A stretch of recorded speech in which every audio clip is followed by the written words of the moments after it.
నమస్తే, welcome to our channel. ప్రస్తుతం మనతో ప్రముఖ ఆధ్యాత్మికవేత్త, ఆస్ట్రాలజర్ ముల్లపూడి సత్యనారాయణ మూర్తి గారు ఉన్నారు. వారితో మాట్లాడదాం. నమస్తే గురుగారు. నమస్కారం మా ఫణికుమార్ గారు. విశ్వవసు నామ సంవత్సరం అండి, కొత్త సంవత్సరం ఉగాది నుండి స్టార్ట్ అవుతుంది. సో ఎప్పుడు కూడా అయిపోయిన సంవత్సరం ఎప్పుడు మనం కష్ట నష్టాలు అన్ని అనుభవిస్తాం కాబట్టి రాబోయే సంవత్సరం మీద ఒక హోప్ ఉంటుంది. ఈ సంవత్సరం ఎలా ఉంటుంది అన్న క్యూరియాసిటీ ఉంటుంది ప్రతి ఒక్కళ్ళకి.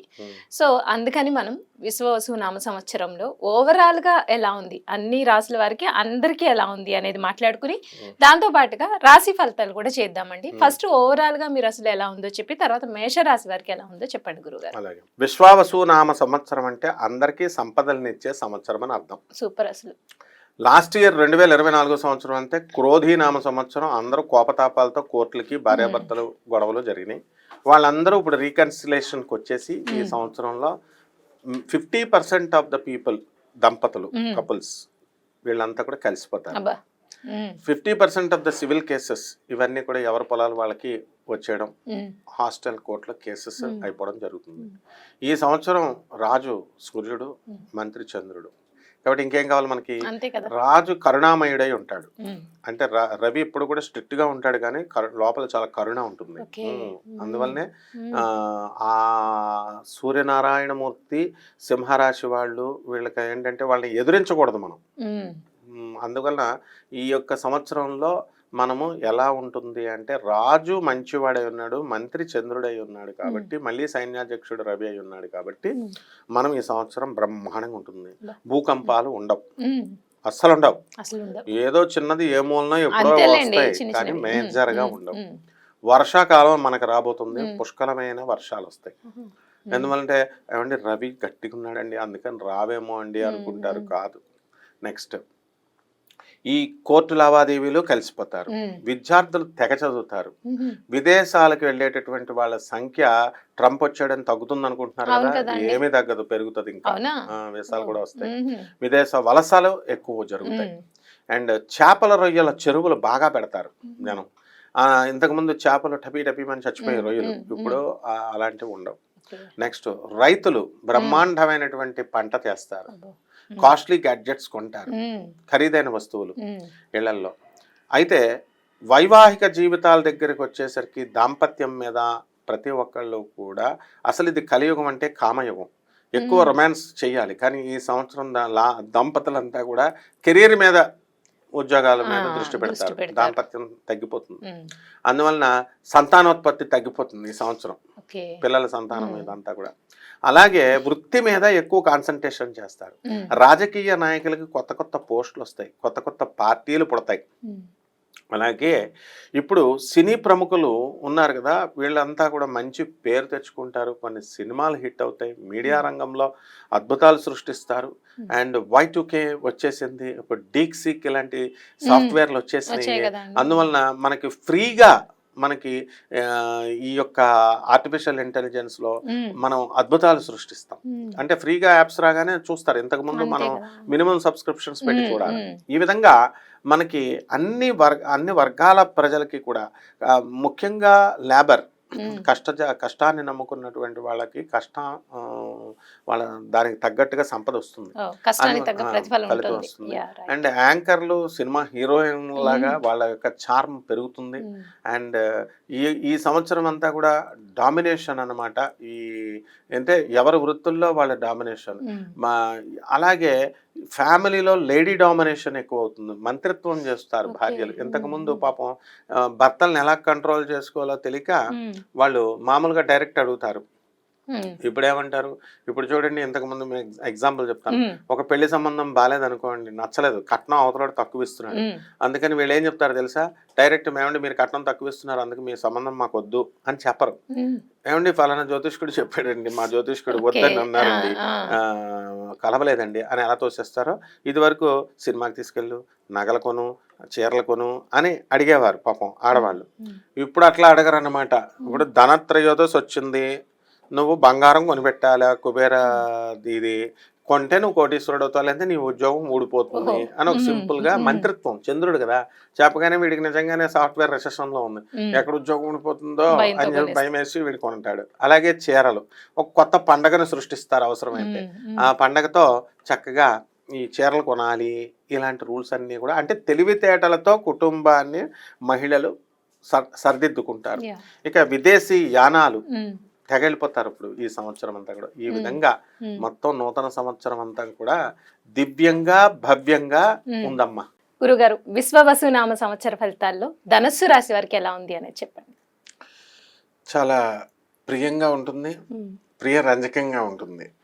శ్రీ విశ్వావసునామ సంవత్సరం ఈ ఉగాది 2025 నుంచి ఉగాది 2026 వరకు జరిగేటటువంటి ఈ సంవత్సర ఫలితాల్లో ధనుస్సు రాశి వారికి లీడింగ్లోకి వస్తారు. ఎందువల్లంటే షష్ఠ స్థితిగతుడైనటువంటి గురుగ్రహ ప్రభావం వలన 2025లో అంతా కూడా 24 అంతా కూడా చాలా పిచ్చి పిచ్చిగా ఉంటుంది వాళ్ళకి. శత్రువులపై ఆధిపత్యం సంపాదిస్తారు కానీ మనసు అంత ఉల్లాసంగా ఉండదు.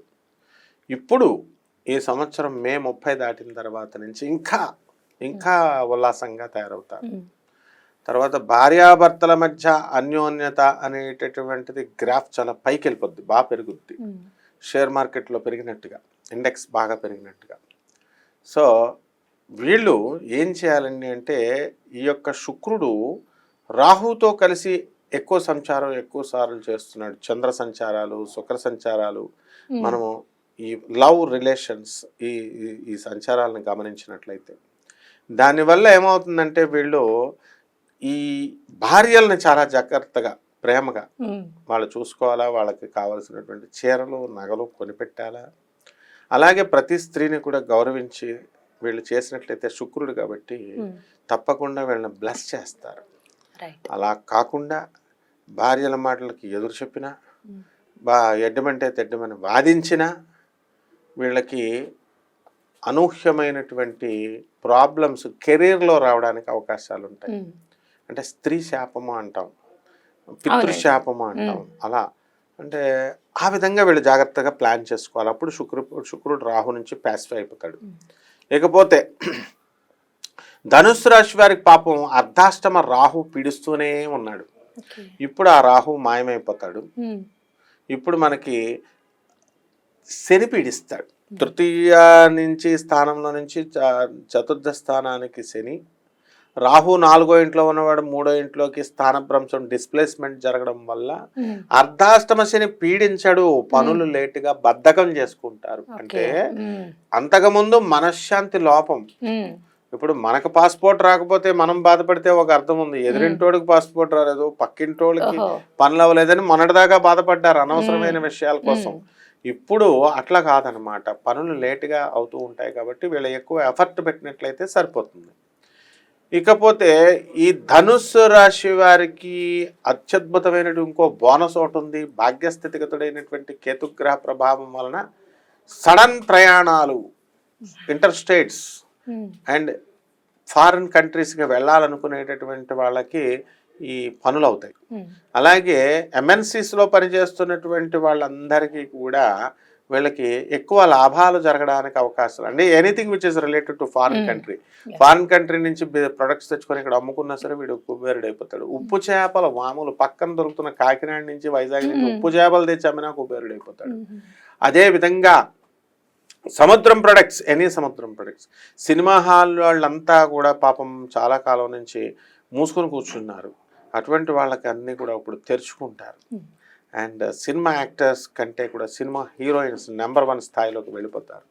ఈ ధనుస్సు రాశి వారు సహజంగా ఇంటలెక్చువల్స్ అండ్ వీళ్ళు ఏంటంటే కొంచెం ఆలోచన పరులు కాబట్టి ఈ ఎంతసేపు కూడా ఈ క్రోధిరామ సంవత్సరంలో జరిగినటువంటి ఇన్సిడెంట్స్ ఇలా జరగలేదే అని బాధపడుతూ నెమరు వేసుకుంటూ, ఆవు గడ్డిని నెమరు వేసుకుంటున్నట్టు నెమరు వేసుకుంటూ ఉంటారు.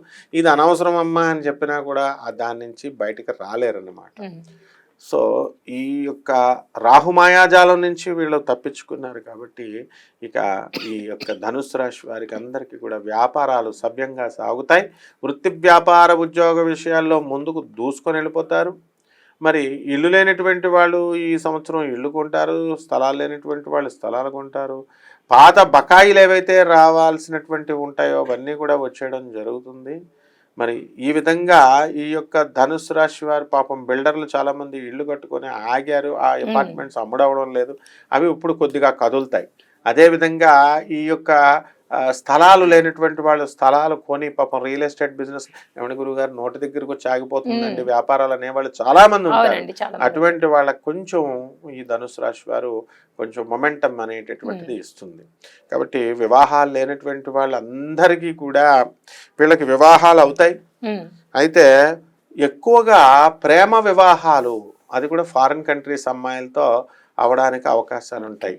కాబట్టి అంటే కేతు బాగున్నాడు, ఆ విధంగా మనకి నేను చెప్తే నమ్మలేదు చాలామంది. యుఎస్కి వెళ్ళినటువంటి వాళ్ళు ఈ ఒక్క వీధిలో ఆన్ యావరేజ్ చూసుకోండి, కావాలంటే ఒక జర్మన్ అమ్మాయి, ఒక అమెరికన్ అమ్మాయి, ఇది వరకు కాలంలో ఉండేది కాదు, ఇప్పుడు మనం హైదరాబాద్లో అలా వచ్చేసారు. సో మన పవన్ కళ్యాణ్ గారు చేసుకున్నారు అలా. కాబట్టి విఐపి కాబట్టి మనకు తెలుస్తుంది. మిగతా వాళ్ళని కూడా నేను ఇటీవల చాలా మందిని చూశాను. కాబట్టి సంతానం లేనటువంటి వాళ్ళకి సంతానం కలుగుతాయి, పెళ్లి కాని ప్రసాదులకి అందరికీ కూడా పెళ్ళిళ్ళు అవుతాయి. అండ్ ఈ యొక్క జ్యోతిష్ రంగంలో, ఆధ్యాత్మిక రంగంలో ఉన్నటువంటి వాళ్ళకి అందరికీ కూడా ఈ యొక్క శని రాహుగ్రహాలు ఇంటరాక్ట్ అవ్వడం వల్ల వీళ్ళందరూ ఎలా ఉంటారంటే, జ్యోతిష్యం కెమెరా ముందుకు వచ్చి చెప్పినటువంటి వాళ్ళు ఏమంటే మాకు ఉద్యోగం వచ్చిందండి, వేరే చోటకు వెళ్తున్నారు, గెస్ట్లు వెళ్తున్నారు, వాళ్ళు అక్కడ వచ్చిన పోస్ట్ ఏమిటి అంటే నాటకాలు వేయడం, అంటే రవీంద్ర భారతిలో శ్రీరామచంద్ర ప్రభు వేషాలు, ఇలా. అంటే ఇవన్నీ ఎందుకనంటే కళలే ఇంటర్చేంజ్ అవుతాయి. సినిమా రంగంలో ఉన్న, సంగీత రంగంలో ఉన్న వాళ్ళు నాట్యం వైపు, నాట్యం ఉన్న వాళ్ళు సాహిత్యం వైపు, ఈ విధంగా ఉంటాయన్నమాట.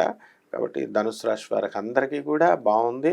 అండ్ ముఖ్యంగా వీళ్ళకి స్త్రీ దోషం పట్టుకోవడానికి 1 సంవత్సరం పాటు అవకాశం ఉంది. కాబట్టి స్త్రీలను చాలా జాగ్రత్తగా చూసుకోవాలా, అందులో భార్యలను చాలా బాగా చూసుకోవాలి. వీళ్ళకి ఏది కావాల్సి వచ్చినా సరే వీళ్ళకి ఈగోలకు వెళ్లకుండా వాళ్ళకి తెచ్చిపెట్టినట్లయితే బ్రహ్మాండంగా ఉంటుందమ్మా. రైట్ అండి. అయితే విశ్వవసునామ సంవత్సరం ధనుస్సు రాశి వారికి అన్ని విధాలా కలిసి రావాలంటే వారు పాటించాల్సిన పరిహారాలు ఏంటి, అలాగే వారికి కలిసి వచ్చే రంగు, అదృష్ట సంఖ్య, కలిసి వచ్చే వారం, పఠించాల్సిన మంత్రం గురించి చెప్పండి. మనకి ఈ యొక్క ధనుస్సు రాశి వారికి లక్కీ డేట్ 3, లక్కీ రంగు బంగారం, అండ్ లక్కీ వారము గురువారం. తర్వాత ఈ పఠించవలసినటువంటి మంత్రము జగద్గురువులను ఎవరినైనా సరే పూజ చేసుకోవచ్చు. వీళ్ళు మంత్ర ధరాం దత్తాత్రేయాయ నమః, ఓం బృహస్పతయే నమః, గురు రాఘవేంద్ర, గురుదత్త, ఓము ఇవన్నీ ఉండాల్సిన అవసరం లేదు. జై గురుదత్త, శ్రీ గురుదత్త, అలా ఏ మంత్రమైనా సరే. కానీ గురువు గారి పట్ల చాలా భక్తి భావం ఉండాల. అంటే మన టీచర్ ఇప్పుడు మదర్ ఆర్డర్, చిన్నప్పుడు పిల్లవాడు ఎలా చూస్తాడంటే తల్లిని అమ్మ నోటి నుంచి వచ్చేది వేదవాక్కుగా తీసుకుంటాడు వాడు. అలాంటిది ఏజ్ పెరిగే కొద్దీ మాయలో పడి ఆ ఆర్డర్ నుంచి అతిక్రమిస్తాడు. ఆ విధంగా ఆ మాయ నుంచి తప్పించుకొని వీళ్ళు జగద్గురువుల మాటనే మనం అంత ప్రాణప్రదంగా చూసుకున్నప్పుడు మాత్రమే మంత్రం ఫలిస్తుంది. ఇకపోతే సాంప్రదాయ జ్యోతిష ప్రకారము ధనుస్సు రాశి వారికి శని జపం చేయాలా, శని స్తోత్రాలు చదవాలా, శనికి కిలోంపావు నల్ల నువ్వుల్ని, నల్లని వస్త్రాన్ని పేద బ్రాహ్మణులకి శనివారం నాడు ఉదయం 8 గంటలకి దానం చేసుకోవాలా. అలాగే తంత్ర జ్యోతిష ప్రకారము రావి చెట్టుకు నీళ్లు బాగా పొయ్యాలా, రావి చెట్టు మొదల్లో కూర్చొని కొంతసేపు ఓం బృహస్పతయే నమః, ఓం శనైశ్చరాయ నమః అంటూ వీళ్ళిద్దరికీ కూడా మంత్ర జపము 108 సార్లు చేసుకోవాలి. అలాగే శనివారం నాడు కంపల్సరీ మనము రావి చెట్టు చుట్టూ ప్రదక్షిణలు 108 సార్లు చేసుకోవాలి. ఇకపోతే రావి విత్తనాలు అక్కడ దొరుకుతాయి, వాళ్ళ దగ్గర మేడి పండులు దొరుకుతాయి, లేదా మర్రి పళ్ళ దొరుకుతాయి. ఈ 3 పళ్ళని కూడా వీళ్ళు దేవుడి దగ్గర చక్కగా వీళ్ళు ఏం చేయాలండి, త్రిమూర్తుల వ్రతం, అంటే త్రిమూర్తుల వ్రతంలో మనము ఏమేమి పెడతాం తెలుసా అండి, మర్రి ఆకుల్ని పెడతాం, మర్రి వేళ్ళని పెడతాం, నల్లమందు కూడా పెడతాం. కానీ ఇప్పుడు నల్లమందు దొరకే పరిస్థితి లేదు అంతా. కాబట్టి ఈ 2 పెట్టుకొని చేసుకుంటే, మర్రి ఊడలు కూడా తెచ్చుకొని పెట్టుకున్నట్లయితే వీటి ప్రకారం పూజ చేసిన తర్వాత వీటిలన్నిటిని కూడా నీళ్ళల్లో కలుపుకొని తాగితే సకల దోషాలని హరిస్తుంది. అందులో డౌటే లేదు. 1 రూపీ ఖర్చు అక్కర్లేకుండా అద్భుతమైనటువంటి రెమెడీస్ అమ్మాయి. రైట్ అండి. సో విశ్వవసునామ సంవత్సరం ధనుస్సు రాశి వారికి ఓవరాల్గా ఎలా ఉంది, అలాగే వారు పాటించాల్సిన పరిహారం, వారికి కలిసి వచ్చే రంగు, అదృష్ట సంఖ్య గురించి చాలా చక్కగా వివరించారు గురుగారు. ధన్యవాదాలండి. ధన్యవాదాలు.